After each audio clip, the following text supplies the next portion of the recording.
Hello, everyone. You are listening to the latest Flyers Talk podcast presented by Great Railing. I am Jordan Hall, and as always, I am joined by the wonderful Taryn Hatcher and the dynamic Joe Fordyce. And we're going to have a fun Flyers Talk podcast today. Now that we have a good idea the Flyers are not adding any more players. Of course, they still have Travis Sanheim to re-sign, Connor Bunnaman to re-sign, 2 restricted free agents. But it looks like their off-season maneuvering should be done, and we should have a good idea of what players are going to be at training camp come September. So we're going to have some fun and pick a Flyer with the most to prove next season and a Flyer with the most to lose next season. So let's get right into it. Taryn, I'll start with you. Who is your Flyer with the most to prove going into next year? I think this probably might be one of the most obvious, if not one of the more obvious ones, but I got to go with Carter Hart. We talked a lot about him last podcast because he obviously just signed a new contract. And it's not even that Carter has a ton to prove for himself, although it obviously I think will impact him and, his mental state. But I think Carter has a lot to prove for the team. Like the front office needs Carter to prove something this season because, I mean, it's no secret. Everyone in the city really, I think, thought this kid was the second coming almost of great Flyers goaltender. Like we were finally going to come back around to having a great goaltender again here in the city.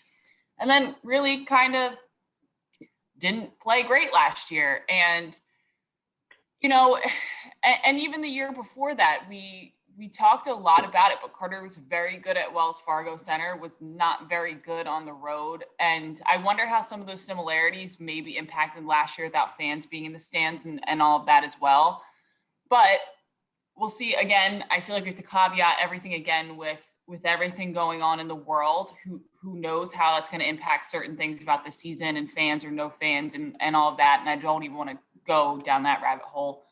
But Carter has to prove that he can play goaltender and be a number one goaltender again on this team, whether there's fans there, whether there's no fans there, whether there's limited capacity, whether he's on the road or at home, because in the reality of things, even Carter at his best, you have to have a number one goalie who can play both in your home arena and on the road, which is something Carter struggled with, period, the year before.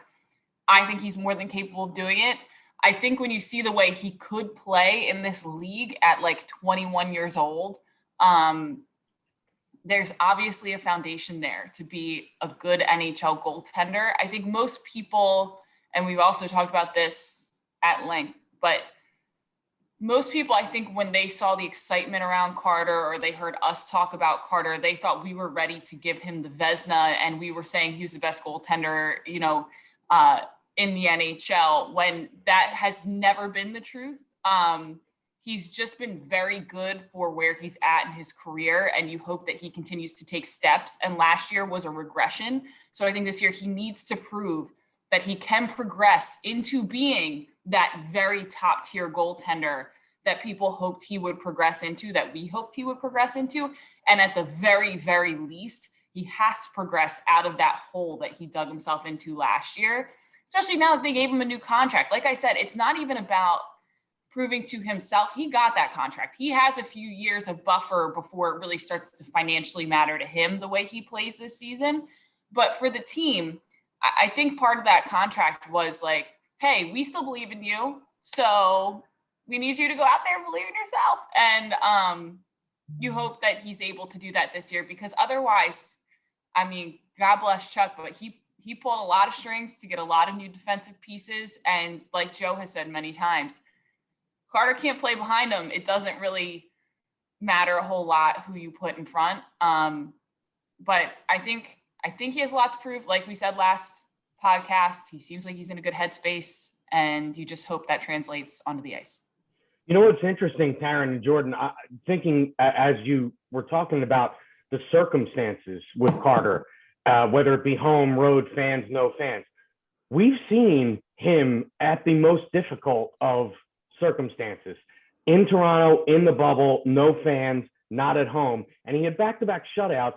Again, now, granted, that was a Montreal team that was in big-time turmoil at that point. Their head coach was out for a few games with some health issues. They had Kirk Muller in there as kind of the interim coach for however long.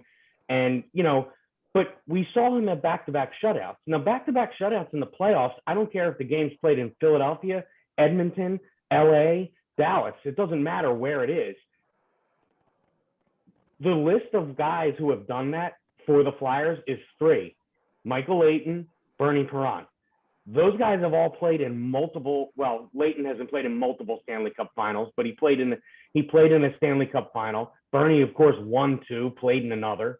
So, I mean, I think drawing back to whatever that was, whatever zone he was, whatever headspace he was in during that bubble playoffs, I think would be a good thing.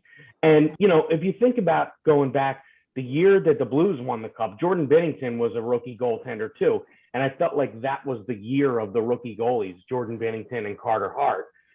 And then Binnington bottomed out in the bubble and was really bad. And, maybe this was Carter's moment last year, where you have that sort of, these seasons aren't normal, so it's tough to call it a sophomore slump because with the way his career started, who knows what's freshman, sophomore, or any of that. But maybe he had his young guy moment, and maybe now this is the other side of that. And that's what we can hope, the Flyers can hope, what the fan base can hope. Because again, if he's not there to be behind those guys that Chuck brought in, I mean, it's not going to matter. It's not going to matter, and we've seen it with other teams around the league. If you have bad goaltending, it is hard to overcome in any circumstance. So, I agree with you, but we have seen Carter perform under difficult circumstances, so it's not as if he hasn't done it. So it's just a matter of finding what those keys were, and hopefully himself, his coaches can find what that was. Yeah, you got to do it for more than a series, though. That's the thing is, I mean, we talked about it at length in studio last year, is that it became very apparent that AV had tried every which approach with him. And, the reset, the giving him off for a week, he plays well, and then, it slumps right back in. He's got to sustain it. Like that, the bubble was, I think, a great run where everyone on this Flyers team was playing for each other. And we have Oscar Lindblom of it all as well, him coming back in. There was like a lot of that. We've talked about this before. And Al Morganti had the best line about it ever. He was like, sometimes you can't just have to have outside motivation to play every night. Sometimes your motivation has to be to win a hockey game. And you got to figure out how to get Carter back on that track, because as well as he played in the bubble, the season was 8 times as long as that series against, or even longer than that series against Montreal, and or 8 times as long as any series in the bubble, because it was 7 games. And the thing that was concerning was that it wasn't just that he was not playing well. It was that anytime he progressed, it's almost like what we're seeing with Aaron Nola right now. Anytime he progresses, there is a regression somewhere in there. That was what was scary, is you sit there and you go, okay, you have to be able to not be so shaken to the core of what's going on that when one thing goes right, it's not enough to bolster your confidence to get a second thing to go right and then kind of build from there. But again, weird year. I know no one wants to accept the excuses. As someone who we all had to sit there after the games and break them down and write about it painstakingly sometimes, night after night after night. We especially are like not really vibing with the excuses, but you can't you can't be the number one goaltender, and the goaltender that this team essentially is like, hey, we're putting all of our investment into you, not figure it out. Yeah. I think fans and maybe even the Flyers want some reassurance that his first 2 seasons weren't a fluke. It wasn't just a young kid coming up and being a flash in the pan and then not really being the franchise goalie. But the hype around him was real and justified. Like if you look, 20 years old, rookie year, he wins 8 straight, matching an NHL record for a winning streak for a goalie under the age of 21. Then second season, he's great, has a really good playoffs against the Canadiens and Islanders, as Joe mentioned, the consecutive shutouts. A lot of really good goalies have never done that, and that's all by the age of 21, 22-ish. And so the hype and all the belief in him, I think, was warranted. But as we mentioned, last season, regardless of the circumstances, goalies had to play in it, and he wasn't very good. The Flyers had a letdown season because of Hart's play, because of the team play. And yeah, he needs to prove himself. I think he's like he has to be up there, as Karen mentioned, as one of the players with the most to prove. And Jordan, just to follow up on that too, when you talk about the hype being real, what we saw from Carter Hart early in his career was if he had a down game, you couldn't tell it after the game. His body language, he was always winning the body language competition, and he never let it turn into a string of bad games. If he gave up a goal early, it never turned into a snowball effect in games. And then we got the last season, and all of that was out the window. It was bad body language after games. If he gave up a goal early in a game, he might as well have just given up 4 goals because it ended up snowballing almost every time. And Taryn, I don't know how many times you and Scott and Al on the postgame show would talk about how the games got away from them in a hurry. One thing happened, and then it was 1-0 and it was 4-0 before you could blink your eyes. And, you know, that's the difference between being in a game and not being in a game. And, you know, because at 4-0, let's be honest. I mean, none of us played in the NHL, but at 4-0, I think a lot of players check out. Maybe even at 3-0, probably not. But, you know, there's a big difference between allowing a goal early and just holding it there than allowing a goal early and then allowing 2 and 3 more goals to happen and really putting the game out of reach. And I think that's what happened far too often last year when Carter Hart played. And, you know, obviously the guys in front of him didn't help out, but there were a lot of times last year where we said the phrase, sometimes the goalie's got to make a save. And I don't feel like that happened enough times last year. And maybe it didn't happen any times. And, you know, that has to be a big concern. Carter Hart turns 23 years old on Friday. A good reminder that he is still very young, but a reminder that also he has a lot to prove this season after the season he had in the 56-game pandemic-shortened year. Shifting gears, Joe, who is your Flyer with the most to prove? I'm going to say, and this one might be a little bit off the beaten path, but I'm going to say Rasmus Ristolainen for a number of reasons.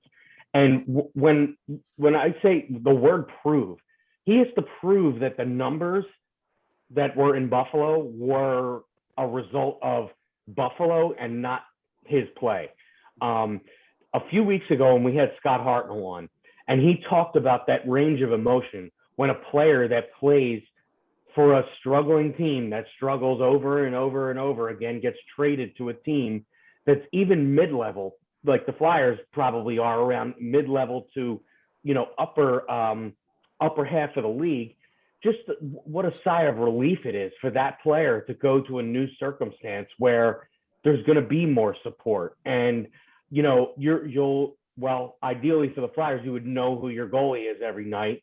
You know who you're playing next to every night. I don't think any of those circumstances existed for Ristolainen in Buffalo, and he's a young player. Now, these are tough numbers to have on a player's, bio card early in his career. But if he can come in and prove that was a result of Buffalo, I think that would go a long way. And, you know, I just go back to, if you're going out there every night and your goalie's giving up 4 and 5 or more goals, like Buffalo's goaltender, regardless of who it was last year, was doing, and you don't know who you're playing with on defense every night, and you don't know who's in the lineup every night, that's a really tough way to play hockey. It really is. And, Ristolainen had a lot of promise coming into the NHL. We all saw the clip that went viral a few weeks ago of Keith Jones on a broadcast a few years back talking about how great he would look in a Flyers jersey. And now we get to see that. And hopefully what we also get to see are his his real skill set in a good NHL situation and what that can be all about. So I'm going to say Rasmus Ristolainen for the most to prove. Yeah, he was certainly a menace against the Flyers, it seemed like, this season. Taryn, what were your thoughts as you watched this guy play? It just seems like he was ruffling feathers constantly. It seemed like the fan base probably hated him, and now they're probably thinking, well, at least he's on our side and we can see him be a menace to others. What were you thinking as you watched this guy play? Like with anybody who's on Buffalo who you think has like the raw materials to be successful, my thought every time I watched them play was like, what would this guy look like on a different team? Yeah. Because there is that Buffalo effect. And if you talk to or you listen to anyone talk about what's gone on there, and it's a shame because it sounds like there are tons of people trying to do all the right things behind the scenes, but something about the organization just can't put it all together. It was one of those things where you just think like, guy's got talent, high draft pick when he was drafted. And obviously Buffalo was frustrating for the Flyers in general. When Joe was just talking about goaltenders, I was like, man, Linus Ullmark like really was a frustrating name this season too, which was not something I thought I would say coming into the season. You could go down the whole list. Curtis Lazar before he got traded. Sam Reinhart, like there's just a lot of them. But he was one of those guys where you really do wonder on a different team in a different situation, what does he look like? And now we get to find out. So that was my main kind of observation of him, because he does show what he can do. But it's kind of like with the Flyers this past season where it's like, if one guy, like there were games where when we were talking before about losing 3-0, most guys check out. There were games where like Claude Giroux willed them back into a 3-3 tie. I think we remember some of those. There were like 2 of them that I can remember pretty clearly. And you just wonder like, or I did, I wondered, what kind of season would Claude Giroux have had if the rest of the team was playing well around him this year? Because there were times where he was sheerly, essentially alone, willing them to win or willing them back into a game.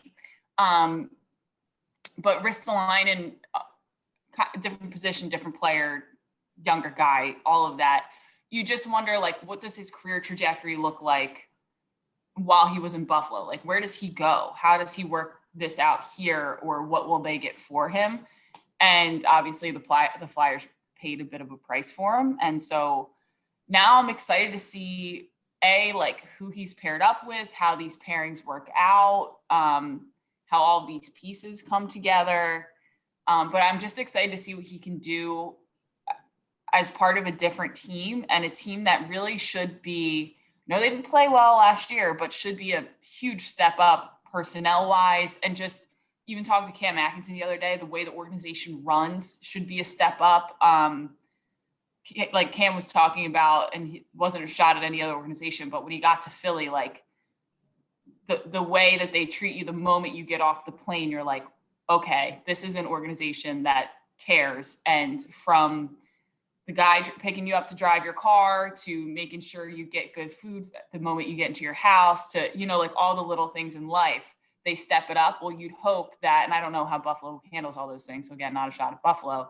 You hope he gets here and it's like, this is how seriously we take it here. We just want you to be serious in return. And we're going to make every aspect of your life the best that we can. Please return that favor. So I'm excited to see what he can do here with all new players around, a new situation, change of scenery, totally different situation than Nolan Patrick. But just like we all said, I think Nolan Patrick, the best thing for him was probably a change of scenery. I think Ristolainen, in order to take the next step in his career, whether it was here or somewhere else, probably needed a change of scenery as well. And I hopefully it's a good thing that it's here. So we'll see. Yeah, I feel the Flyers are definitely bullish on their environment. And maybe that's a good thing. Maybe organizations do need to be kind of cocky about what they can provide for a player. And I think Rasmus Ristolainen is a really good example of that. They believe if they can get this kid into what Taryn said, a first-class organization that does things right, with a coaching staff that's been there, done that, and Alain Vigneault, Mike Yeo, Michel Therrien, if they can surround them with accomplished players, that this guy will be a different player than what he was in Buffalo. Certainly a guy with a lot to prove that Flyers fans, I think, are going to keep a close eye on.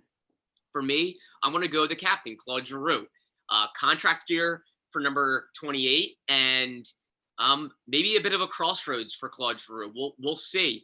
But I think he's an accomplished player that's done so much. I think he's one of the greatest Flyers of all time. I think he's been one of the more underrated and undervalued players in the last decade in the NHL. But there will be a lot to prove at his age in a contract year. If he has a big year and he looks like a guy that's, not slowing down at all, then I think the Flyers will want him back, and they're going to think long and hard about, hey, we want this guy back. What years do we want him back for? How much money? But if things don't go the way the Flyers hope from a team perspective and maybe from a Claude Giroux perspective, that's a big thing, and it could signal the end of Claude Giroux being in Philadelphia. So I think Claude Giroux has a ton to prove. It's going to be a lot to prove for him, not only in a Flyers uniform and his legacy, but also what could be next for him. What will he show teams that might want to pursue him on the free agent market if he does go to the market, if the Flyers don't get him an extension? So I'm going to have my eyes on Claude Giroux. I just think it's a massive year for him. It's weird that we're even thinking of a crossroads moment for Claude Giroux. He's been the longest tenured active athlete in Philadelphia right now. He's been here since 2008, before the Phillies even won the World Series. He made his NHL debut with the Flyers. Hard to believe, but Claude Giroux, for me, the most to prove. But shifting gears, let's get in to the most to lose next season. But first, Flyers Talk is brought to you by Great Railing. Stop into Great Railing for the highest quality and lowest prices on all your railing, decking, and fencing needs. Taryn Hatcher, a lot of Flyers with things to prove, a lot of Flyers with things to lose. Who is your player with the most to lose next season? I'm going to go a little bit left here for the sake of all of us choosing something different. And also because I think it's actually worth mentioning. I kind of think Kevin Hayes has a lot to lose. Obviously, well, now with Jake gone, when you go to talk about someone who makes a lot of money, Kevin Hayes, I think, is going to be the next target, especially because quite frankly, he underperformed last year. I think most people wondered if there was something going on with him because there were certain instances where the effort level wasn't what we saw from Kevin Hayes the year before. And then come to find out he has the herniated disc. And so, I think for me, at least from where I'm sitting and talking to people and information gathering all the time, I can sit here and say, all right, the year kind of was a wash and he had this health situation going on, and let's see what he can do, hopefully fully healthy and ready to go this season. But also, and this is my perception of things, no one's told me this, but it really seems as though Chuck Fletcher has built a team around Kevin Hayes of guys that he's familiar with and that he likes, and these veteran players that he knows, whether it's Cam Atkinson from college or Keith Yandel, who's his good friend. And you put all these things together and you go, all right, this is really a situation that's set up very well for Kevin Hayes to be a happy guy, playing with his buddies, making a lot of money. And like you said, we're at a crossroads with Claude Giroux, and you wonder, I think Couturier is obviously kind of the next big team leader left now that Jake is gone, but Kevin's one of those other guys. You want to see those guys step up this season. I mean, Sean steps up like every minute of every single day. So he's going to be there. But I think you need to see more from Kevin Hayes, especially because, and I know this is like such a more of a talking point than kind of a reality, although no, it is a reality, is that I think the big discussion will be when Kevin doesn't perform, like, hey, we're paying this guy a whole butt ton of money and we need to see him perform. And Jake Voracek used to be the target of that because Jake got paid, the most. But I do think it'll be interesting to see. And I hate the phrasing of like having the most to lose. I just think I only say it's Kevin because the situation has been set up very well for him in terms of, like I said, his friends. He's getting paid a lot. He is a well-liked guy in that locker room who is a leader, who did underperform last year. And so you want to see him take that turn, step it up, and get back to really where he was the year before when he was one of the team leader in points. But but I think he will. Like, it's not one of these things where I doubt his work ethic or any of that kind of thing. I just think if we all remember back to the beginning of the 2019-2020 season, like, he had a rough go of it. People were hypercritical of him, and I don't think it's going to get any easier for him. So that's where my evaluation comes from. It should be interesting. I mean, I am interested to see how different he looks after that, injury is completely healed, and hopefully he's well rehabbed and ready to go coming into the season. You know what's funny, Jordan and Taryn? I think what we can all hope that we notice is differences on the defensive end, because I felt like that was a huge difference between 2 seasons ago and this past season. Their penalty kill was awful, and I felt like part of the reason was Kevin wasn't there ragging the puck like we saw him do his first season with the Flyers. That was a huge part of their penalty kill. He was a huge presence in terms of being a 200-foot player on the second line. So they had Couturier and him down the middle. And I don't feel like that presence was really there for a lot of last season. And I thought that was a huge problem. And hopefully that, the surgery he had and coming back healthy and those sorts of things, that will get him back to being that player he was for the first season that he was here. And, this is a town that appreciates, not to use a hockey cliche, but I'm going to use it. They appreciate like sandpaper here, like guys that are gritty, that like to mix it up. It's not just about scoring goals. It's about hitting and going to the areas that, digging pucks out of the corner and winning puck battles and those sorts of things that don't show up in a box score, but they show up with your teammates, and eventually they show up in the standings column. And we've talked about this a lot. I think one of the things that was missing last year were those guys you would refer to as sandpaper guys, the Tyler Pitlicks and the guys they got at the deadline the year before, Nate Thompson and Derek Grant. Now they brought Thompson back. I think part of the reason they brought him back was because of that sort of, presence, being these guys that are glue guys. It was JVR's biggest improvement. It was probably part of the reason why JVR had one of his best seasons, was he became a guy who did all the right things that don't show up on the stat sheet. And then they did show up on the stat sheet because he did them in places that mattered. And then they resulted in assists and goals. But that was JVR's biggest leap growth-wise. And Jonesy would comment on it all the time. Just the way he's got those quick hands, and he wasn't just using them in front of the goal. He's using them to break up passes, to get involved in the forecheck, and they would result in goals and assists. And yeah, you're right. And I think Kevin has it in him. I mean, he certainly has the size. See if he can do something with it. Joe, who's yours? Who's got the most to lose for you? I'm going to say Travis Sanheim. And, this is kind of a storyline that we've discussed and I've brought up several times on this podcast, that the idea of Travis Sanheim as a young player has to go away.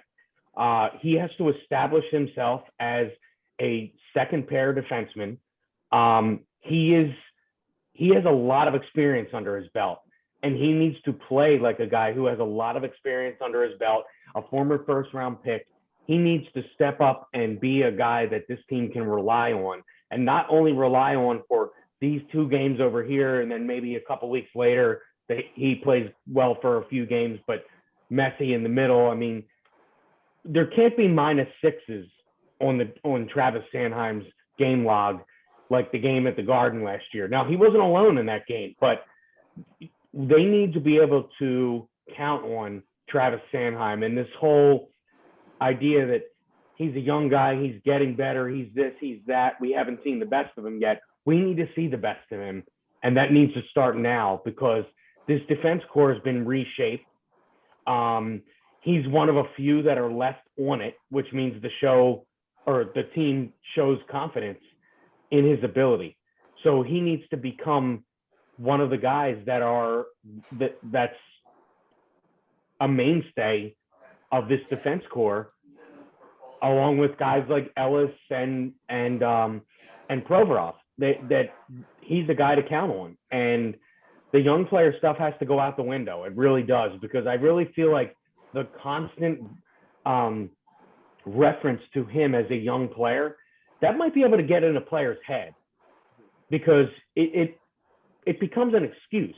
It can become an excuse without even guys consciously using it as an excuse. I feel like it can be a rationalization sort of thing in a guy's own head. But Travis has a lot of games under his belt in this league, and it's time for him to be a top 4 defenseman and be there on the regular. Yeah, Travis Sanheim is 25 now, and he should have a new contract going into next season. And there's going to be a lot of competition now on the back end. So yeah, and Jordan, that's another thing. I didn't even bring up the contract thing. So, you know, he's obviously going to arbitration with the team, and whether or not he gets a long-term deal or they actually get to the arbitration hearing, either way, you are telling the team, you're this, so you need to be this. Yeah. And, you know, I know there's a lot of agent speak, and a lot of these guys don't even, you know, they just let their agent handle it. Regardless, though, your name's on the paycheck, whether it comes from what's agreed upon in the arbitration or a long-term deal. You're saying you believe you're this. Yeah. You need to be that. Indeed. And I'm going to stick on the defenseman theme, piggyback off of Joe. I'm going to say Rasmus Ristolainen for the most to lose. For the simple fact that he's in a contract year, and he's going to a new team in a contract year. And there's this perception about Rasmus Ristolainen that he is the player that he was, and that Buffalo wasn't the byproduct of what he was doing there with the Sabres. So I think he has a ton to lose, in the sense that he's coming to a new team, and he needs to get a new contract after this year. So where will he be next year? What type of money will he get? How many years? If he comes to the Flyers and proves himself, then a lot of people will forget what he did in Buffalo. But if he doesn't, if he has a so-so year, or he is the player that he was in Buffalo, then, you know, his next contract, he's going to suffer a lot in that next contract. He was making $5.4 million annually on his last contract. That's a good amount of money. He might have to take a step backward if he doesn't prove himself in Philadelphia. So for me, Rasmus Ristolainen, I think, has the most to lose. Big contract year, new environment. If he doesn't show that he's a better player, that perception in Buffalo will be more of a fact and reality for a lot of people. Well, guys, this was fun. Love talking about the new roster. It's nice to talk about so many new faces. I feel like we only hit on a couple of guys that are, you know, actually were in-house before this all season. We hit on a lot of new ones, and that's always fun as September training camp gets closer and closer. Taryn Hatcher and Joe Flores, thank you so much. As always, great chatting with you. Can't wait to talk to you next time. A big thank you to Ben Berry, our podcast producer, as always. And Flyers fans, thank you for listening to the latest Flyers Talk podcast presented by Great Railing. Wherever you get your podcast, please rate and listen, and we cannot wait to talk to you next time.